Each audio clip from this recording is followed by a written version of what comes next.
Hello guys, welcome back to our channel मान मोमेंटर। और आज हम देखने वाले हैं एपिसोड 8 ऑफ ट्रूली इमॉर्टल। तो बिना किसी भी देरी के लेट्स गो।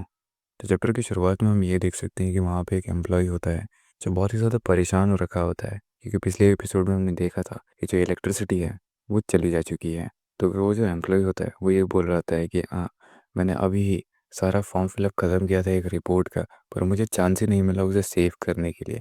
क्या इस करंट को अभी ही जाना था? मुझे वापस से ओवर टाइम करके सारी चीज़ों को रिफ़िल करना पड़ेगा।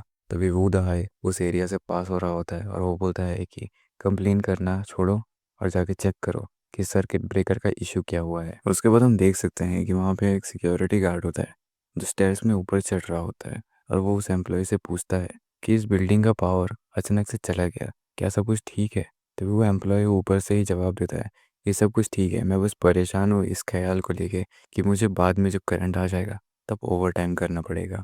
तभी वो जो गार्ड है वो ये कहता है कि मैं जाके तब चेक कर लेता हूँ कि सर्किट ब्रेकर का क्या इशू है। और वो एम्प्लॉय ये सोचता है कि ये कितना ज़्यादा ट्रबलसम है अंकल साहब के लिए। तो अंकल साहब बेसिकली वो गार्ड है। एंड उसके बाद हम देखते हैं कि वहाँ पे बहुत सारे लेडीज़ एंड जेंट्स होते हैं जो एम्प्लॉयज़ होते हैं, और उनमें से ही एक लेडी होती है जिसका फ़ोन नीचे गिर जाता है और वो उठाती है।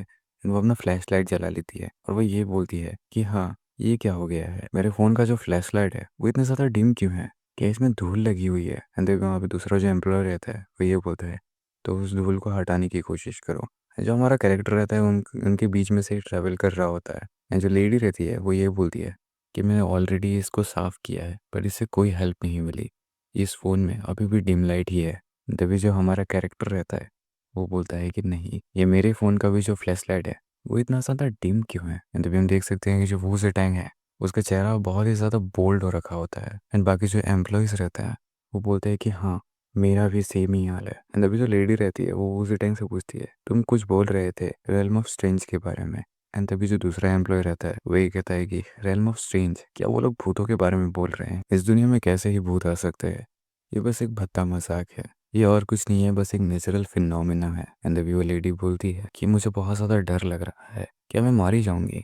एंड तभी वो जिटेंग चिल्लाता है कि सब लोग चुप हो जाओ। तो अभी सब लोग शांत हो जाओ, जो मैं बोलने जा रहा हूँ वो बहुत ही ज़्यादा क्रूशियल है और यही डिसाइड करेगा कि हम सब जिंदा रहेंगे कि नहीं। सभी का मुंह खुला का खुला रह जाता है और वो बहुत ही ज़्यादा एक लंबी सांस लेता है और ये बोलता है कि इन सिंपल टर्म्स में अगर मैं तुम्हें समझाने जाऊँ तो इस दुनिया में भूत है, the so called realm of strange. ये एक डोमेन है भूतों का जो किसी एक ऑल्टरनेट डायमेंशन से आते हैं। तो ये जो दुनिया है वो भूतों की है और इसे कहा जाता है घोस्ट टेरिटरी। सभी को हम देख सकते हैं कि जितने भी एम्प्लॉयज़ वगैरह रहते हैं वो बहुत ही ज़्यादा निराश हो रखे हैं, बहुत डरे हुए रहते हैं। एंड अभी जो एक एम्प्लॉय रहता है वो बोलता है कि सिक्योरिटी गार्ड जाओ कहाँ गए, वो अभी तक वापस नहीं आए हैं। वो गए थे सर्किट ब्रेकर चेक करने के लिए बट अभी तक रिटर्न नहीं आए हैं, 3 मिनट हो चुका है। एंड तभी हुज़ टैंक बोलता है कि ये जो रेल्म है, रेल्म ऑफ द स्ट्रेंज, इसमें ऑर्डिनरी लोगों को बहुत ही ज़्यादा सावधानी से रहना पड़ेगा ताकि वो घोस्ट के जो रूल हैं किलिंग के उन्हें वायलेट ना करे, वरना उनमें कोई फ़र्क नहीं रह जाएगा जो मौत को ढूंढते हैं। एंड तभी हम देख सकते हैं कि वो दहाई वहाँ पे होता है, वो बहुत ज़्यादा डरा हुआ रहता है और वो बोलता है कि सो वांग शाओ इज़ बेसिकली वू जिटैंग।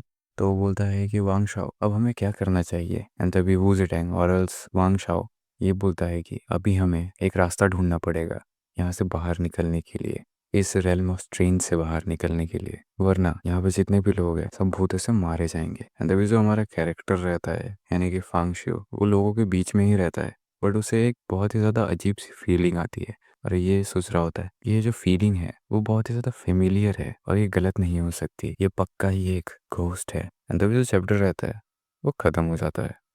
तो अगर आपको जानना है कि आगे क्या होता है तो इस चैनल को सब्सक्राइब करिए, हमें लाइक करिए और कमेंट में लिख दीजिए नेक्स्ट एपिसोड, ताकि हम जल्दी से जल्दी नेक्स्ट एपिसोड पे काम कर पाए और आपके लिए वो ला पाए। और अगर आपको कोई सजेशन देना है कि हमें कौन सा नया मांगा या मानवा रिव्यू करना है तो उसे कमेंट में हमें सजेस्ट कीजिएगा, हम उसे जल्दी से जल्दी आपके लिए लेके आएंगे।